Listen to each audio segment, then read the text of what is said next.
బొల్లారంలో 56 లక్షలకే gated కమ్యూనిటీలో 2 BHK flat. Just call.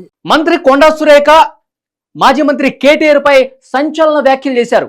గతంలోనే నాగార్జున గారికి సంబంధించిన ఎన్ కన్వెన్షన్ సెంటర్ కూల్చాలని చూశారు. అయితే కూల్చే క్రమంలో ఒక కండిషన్ పెట్టారు కేటీఆర్. అదేంటంటే సమంత, నాగార్జున కోడలు హీరోయిన్ సమంత తన దగ్గరకు రావాలి, లేదంటే కూల్చేస్తాం అని చెప్పి ఒక డిమాండ్ పెట్టారంట. సురేఖ గారు ఈ వ్యాఖ్యలు చేశారు కొద్దిసేపటి క్రితం. ప్రస్తుతం ఇది రాజకీయంగా అలాగే సినిమా ఇండస్ట్రీని కూడా ఒక కుదుపుతున్న అంశం. అయితే నాగార్జున గారు దానికి ఓకే చెప్పి సమంతతో డిస్కస్ చేశారంట. నాగార్జున గారు అలాగే భర్త నాగ చైతన్య ఇద్దరూ కూడా సమంత దగ్గర ఈ ప్రతిపాదన పెట్టారు. సమంత దానికి ఒప్పుకోలేదు. సో నువ్వు దీనికి ఒప్పుకుంటే మా ఫ్యామిలీలో ఉంటావు, లేదంటే వద్దు అని చెప్పి కరాఖండిగా సీరియస్గా చెప్పారంట. దానికి ఇష్టం లేనటువంటి కేటీఆర్ దగ్గరికి పోవటం ఇష్టం లేని సమంత విడాకులు ఇచ్చేసి దూరంగా వెళ్ళిపోయిందని చెప్పి ఈరోజు కొండా సురేఖ మాట్లాడారు. సో ఇది ప్రస్తుతం ఒక బ్రేకింగ్ న్యూస్ అని చెప్పాలి. పెద్ద ఎత్తున ఈ వార్త సంచలనంగా మారుతుంది. సినిమా ఇండస్ట్రీకి సంబంధించి కూడా చాలా మంది మాట్లాడుతున్నారు. అయితే కేటీఆర్ గారు సినిమా ఇండస్ట్రీతో చాలా సత్సంబంధాలు నెలకొని ఉన్నాయి. ఆయన మంత్రిగా ఉన్న సమయంలో సినిమా ఇండస్ట్రీకి సంబంధించిన సెలబ్రిటీలు రెగ్యులర్గా ఆయనతో టచ్లో ఉంటారని సమాచారం కూడా మనకుంది. గతంలో కూడా రకుల్ ప్రీత్ సింగ్ వ్యవహారానికి సంబంధించి నేరుగా కాంగ్రెస్ పార్టీ నాయకులే పెద్ద ఎత్తున విమర్శలు చేశారు. రకుల్ ప్రీత్ సింగ్తో కేటీఆర్కు ఉన్నటువంటి సంబంధం ఏంటి, ఆయన డ్రగ్స్ విషయాన్ని కూడా ప్రస్తావిస్తూ డ్రగ్స్ను కూడా చాలా మందికి కేటీఆర్ అలవాటు చేశాడు సినిమా ఇండస్ట్రీకి అని చెప్పి ఇలాంటి విమర్శలు కూడా మనం చూసాం. చాలా మంది హీరోయిన్లు ఇవాళ కేటీఆర్ మీద విమర్శలు చేస్తూ కొండా సురేఖ, చాలా మంది హీరోయిన్లు తొందరగా పెళ్లి చేసుకోవడానికి, ఇండస్ట్రీని వదిలిపెట్టి పోవడానికి కేటీఆరే కారణం, చాలా మందిని ఇబ్బంది పెట్టాడు కేటీఆర్ అంటూ పెద్ద ఎత్తున విమర్శలు కూడా కొండా సురేఖ ఈరోజు చేశారు. 2-3 రోజులుగా వార్తలు మనం చూస్తా ఉన్నాము. కాంగ్రెస్ వర్సెస్ బీఆర్ఎస్ ఏ విధంగా ప్రతి విమర్శలు వేసుకుంటున్నారు. కొండా సురేఖ గారు మెదక్లో ఒక కార్యక్రమానికి వెళ్తే అక్కడ భారతీయ జనతా పార్టీకి సంబంధించిన మెదక్ ఎంపీగా ఉన్న రఘునందన్ రావు గారు పద్మశాలీలకు సంబంధించి ఒక కార్యక్రమంలో పార్టిసిపేట్ చేసినప్పుడు ఆ కార్యక్రమంలో నేతన్నల నూలు మాలను రఘునందన్ రావు గారు కొండా సురేఖ వేశారు. సో దీన్ని పెద్ద ఎత్తున ట్రోల్ చేశారు.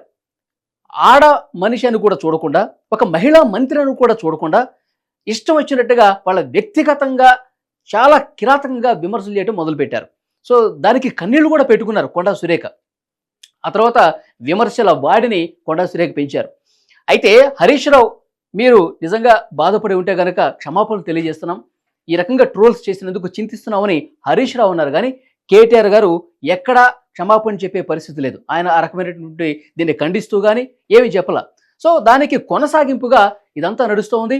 కేటీఆర్ గారిను మరింత విమర్శించే దాంట్లో భాగంగా ఒక అడుగు ముందుకేసి ఈ వ్యాఖ్యలు చేశారు. ప్రస్తుతం సంచలనంగా మారింది. అయితే దీని మీద హీరో నాగార్జున కూడా స్పందించారు. నాగార్జున ఒక ట్వీట్ చేశారు. ఆ ట్వీట్ ఒకసారి నేను మీకు చదివి వినిపిస్తాను. గౌరవనీయ మంత్రివర్యులు శ్రీమతి కొండా సురేఖ గారి వ్యాఖ్యల్ని తీవ్రంగా ఖండిస్తున్నాను. రాజకీయాలకు దూరంగా ఉండే సినీ ప్రముఖుల జీవితాలని మీ ప్రత్యర్థుల్ని విమర్శించేందుకు వాడుకోకండి. మీరు పొలిటికల్గా ఏదైతే విమర్శలు చేయాలనుకుంటే పొలిటికల్గా మీరు చేసుకోండి, కానీ వాళ్ళని విమర్శించడం కోసం సినిమా ఇండస్ట్రీ వాళ్ళని ఎందుకు లాగుతారు కొండా సురేఖ గారు అని చెప్పి నాగార్జున ఇక ట్వీట్ చేశారు. దయచేసి సాటి మనుషుల వ్యక్తిగత విషయాలను గౌరవించండి. బాధ్యత కలిగిన పదవిలో ఉన్న మహిళగా మీరు చేసిన వ్యాఖ్యలు, మా కుటుంబం పట్ల మీరు చేసినటువంటి ఆరోపణలు పూర్తిగా అబద్ధం అని చెప్తున్నారు. తక్షణమే మీ వ్యాఖ్యలను వెనక్కి తీసుకోవాల్సిందిగా కోరుతున్నాను అని చెప్పి నాగార్జున గారు కొండా సురేఖ చేసినటువంటి వ్యాఖ్యలకు స్పందించారు. చాలా తీవ్రంగా స్పందించిన పరిస్థితి. సినిమా వాళ్ళని ఎందుకు లాగుతున్నారు, మీరు పొలిటికల్గా ఏదైనా ఉంటే మీరు చూసుకోండి, కానీ సినిమా వాళ్ళని తీసుకొచ్చి ఇంత దారుణంగా మీరు మాట్లాడటం కరెక్ట్ కాదు. వెంటనే ఇక్కడ కనిపిస్తుంది చూసారా, తక్షణమే మీ వ్యాఖ్యలు వెనక్కి తీసుకోవాల్సిందిగా కోరుతున్నానని చెప్పి నాగార్జున గారు ట్వీట్ చేశారు.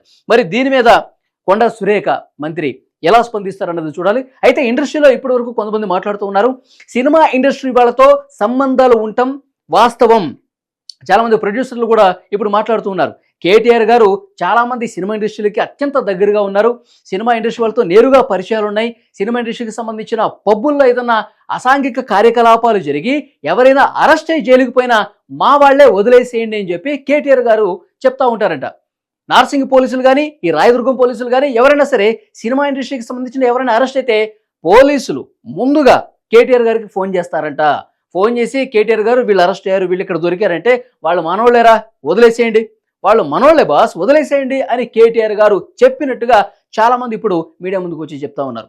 సో డెఫినెట్గా కేటీఆర్ మీద గతంలో కూడా చాలా వార్తలు వచ్చాయి. రకుల్ ప్రీత్ సింగ్కి సంబంధించినటువంటి విషయాలు కావచ్చు, అలాగే సమంత విషయంలో కూడా. సమంతకి చేనేత బ్రాండ్ అంబాసిడర్ ఏ విధంగా ఇచ్చారు, చేనేతకు సంబంధించి ఆమెకు కనీసం అవగాహన లేదు.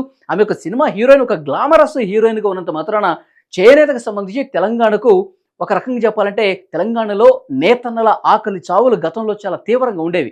నేతలను కాపాడుకోవాలని ప్రభుత్వాలు పెద్ద ఎత్తున వాళ్ళకి సంబంధించిన సంక్షేమ కార్యక్రమాలు కూడా చేసేవి.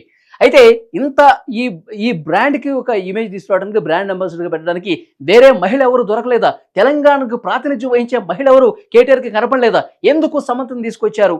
సమంతతో ఏంటి మీకు సంబంధం అని చెప్పి క్వశ్చన్ చేసినట్టు పరిస్థితుంది. ఇలాంటి ఆరోపణలు గతంలో కూడా వచ్చాయి. సినిమా ఇండస్ట్రీకి సంబంధించి డ్రగ్స్ కేసు కూడా ఒకసారి ప్రస్తావిస్తే కనుక బీఆర్ఎస్ అధికారంలో ఉన్నప్పుడు చాలా డ్రగ్స్ కేసులు వచ్చాయి. చాలా మందిని విచారించారు, చాలా మంది మీద కేసులు నమోదయ్యాయి.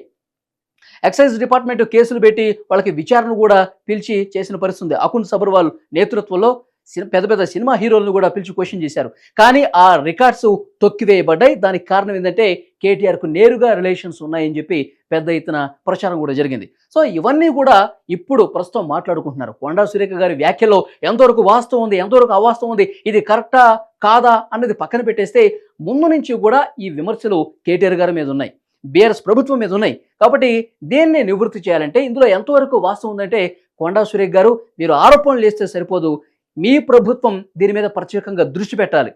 గతంలో అటకెక్కించినటువంటి ఇలాంటి కేసుల్ని, గతంలో దర్యాప్తు జరిగి ఆగిపోయినటువంటి ఈ విషయాల్ని, మీది ప్రభుత్వమే కదా, మీ ప్రభుత్వమే కదా ఇప్పుడు ఉంది, కాంగ్రెస్ ప్రభుత్వం అధికారంలో ఉంది. సో మీ ముఖ్యమంత్రి ఆయనకు అధికారం ఉంది, ఇన్వెస్టిగేషన్ చేయండి. నిజంగా కన్వెన్షన్ ఆగిపోవటానికి మీరు చేసినటువంటి వ్యాఖ్యల్లో వాస్తవం ఉందో లేదని చెప్పి ఆధారాలతో సహా నిరూపించండి. డ్రగ్స్ కేసుల పట్ల మేము చిత్తశుద్ధిగా ఉన్నాము, డ్రగ్స్ రహిత విశ్వనగరంగా హైదరాబాద్ తీర్చిదిద్దాలన్న సంకల్పం మీలో ఉంటే గతంలో ఉన్నటువంటి కేసులను కూడా ఇప్పుడు తిరగదోరండి, బాధ్యుల్ని కఠినంగా శిక్షించండి. సో పొలిటికల్గా విమర్శించాలి కదా అని చెప్పి సినిమా ఇండస్ట్రీ మీద పడితే అది నిజంగా ప్రజలు కూడా సహించరు. నిజంగా వాస్తవం ఉంటే ఎస్ అని చెప్పి ఆధారాలతో సహా ఇన్వెస్టిగేట్ చేసి నిరూపించాల్సిన బాధ్యత మీ మీద కూడా ఉంది. చూద్దాం ఏం జరుగుతుందో.